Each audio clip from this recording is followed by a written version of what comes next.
fin du monde approche. Mario Dumont. Mais au-delà de ça, Mario, c'est le retour du je trouve grognon, là. Marie Montpetit. Il était pas de bonne humeur, puis ça allait pas comme il voulait. La rencontre, Montpetit-Dumont. Marie Montpetit, de Paul Saint-Pierre Plamondon, qui, Marie, était pas content en fin de semaine. En fait, il est allé d'un texte là, majeur, un texte long, musclé, contre les médias, parce qu'il n'aurait pas voulu qu'on diffuse l'intégralité là, du point de presse qu'il a fait vendredi lorsqu'il a été question de menaces de mort, là, de sa sécurité. Ben écoute, j'ai essayé de prendre ça de tous les bords, de tous les côtés. J'étais surprise un peu de cette réaction-là. Tu sais, au début, je me disais, coudonc, il manque-tu des éléments? On comprend que, il a fait un point de presse complètement dans un autre contexte, sur la carte électorale. Il savait qu'il allait se faire poser des questions sur ces menaces de mort-là. Ben, c'était évident, c'était appris de voir, là, qu'il allait se faire poser des questions sur menaces de mort qui ont plané sur lui, sur sa famille. Il a 3 jeunes enfants. On comprend qu'il est extrêmement bouleversé par ça. Là. On le serait à moins. Puis il a eu une première réaction, ce qu'on comprend, très émotive, pas été capable de répondre, est sorti, est revenu une deuxième fois. Et il y aurait eu une entente, ce qu'on comprend, de son attaché de presse sous sa directrice des communications, puis les journalistes, pour diffuser juste cette partie-là. Moi, déjà, en partant, puis je comprends que c'est à ça qu'il réagit. Il réagit en disant, il y avait eu une entente avec les médias. Mais tu sais, Mario, à partir du moment où tu te présentes en point de presse, écoute, moi, je me rappelle pas avoir vu ça, puis j'en ai vu là, des ministres craquer, puis tu sais, t'es pas toujours sous ton meilleur jour, puis t'as pas le luxe de pouvoir dire à des journalistes, moi, j'étais devant la caméra, j'ai fait un point de presse, mais ce petit bout-là, tu peux le prendre, puis ce petit bout-là, tu peux pas le prendre. Tu sais, il y a quelque chose d'un peu particulier. Surtout que ce que je comprends mal encore, je pense que c'est une réaction très émotive de sa part. Là, il y a 3 jeunes enfants, je comprends qu'il est très bouleversé par ce qui arrive, mais tu sais, ça l'affaiblit pas de s'être montré bouleversé par tout ça, de s'être montré très humain, de s'être montré extrêmement atteint par ces menaces. Tu sais, on peut comprendre qu'il a dû vivre beaucoup de préoccupations pendant 4 jours, le temps que la personne concernée soit arrêtée, à savoir, tu sais, c'était quoi le niveau de menace, à quel point, justement, il était touché par ça. Mais là, tu sais, il y a quelque part où il attaque les journalistes. Je suis pas sûre que c'est très habile de sa part. C'est pour ça que je dis, je mets ça peut-être sur le compte de l'émotion, là. Peut-être qu'il aurait dû prendre un petit pas de recul avant de faire cette sortie-là. Mais je vois pas en quoi les journalistes et les médias sont en tort là-dedans, parce qu'il aurait pu faire le choix simplement de dire, écoutez, je commenterai pas. Je commenterai pas. C'est une question de sécurité. Moi, sincèrement, je pensais que ça allait être ça. Là. Moi, sur les questions de sécurité, c'est presque toujours ça la réponse. On commande pas ça.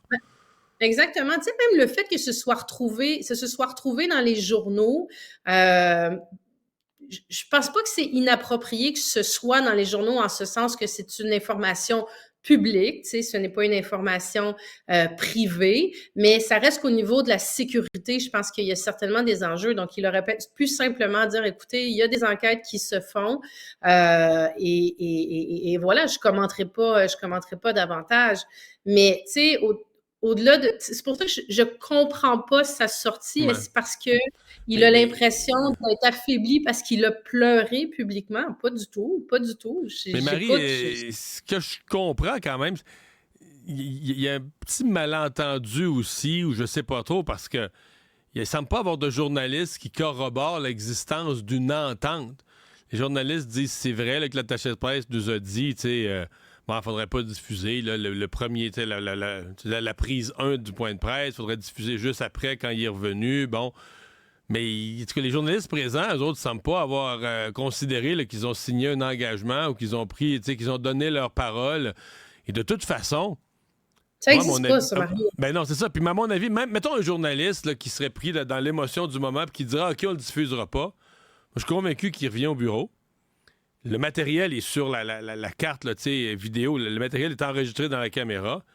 Et les patrons de presse, les patrons des salles de presse auraient dit, ben non, ils auraient dit aux journalistes, écoute, t'as pas le pouvoir là, de décider qu'on présente pas un segment. Là, à moins qu'il y ait eu une raison. Ça dépend le contexte dans lequel c'est fait. Ça dépend le contexte dans lequel c'est fait. Si ça avait été dit que c'est ça. Si ça avait été dit, par exemple, si la sécurité avait dit diffusez pas ça, il y a un renseignement là-dedans qui pourrait mettre sa sécurité en danger.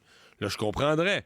Mais juste parce qu'on n'aime pas l'image que ça donne, j'ai jamais vu ça. Un peu comme tu disais, moi, j'ai jamais vu qu'on...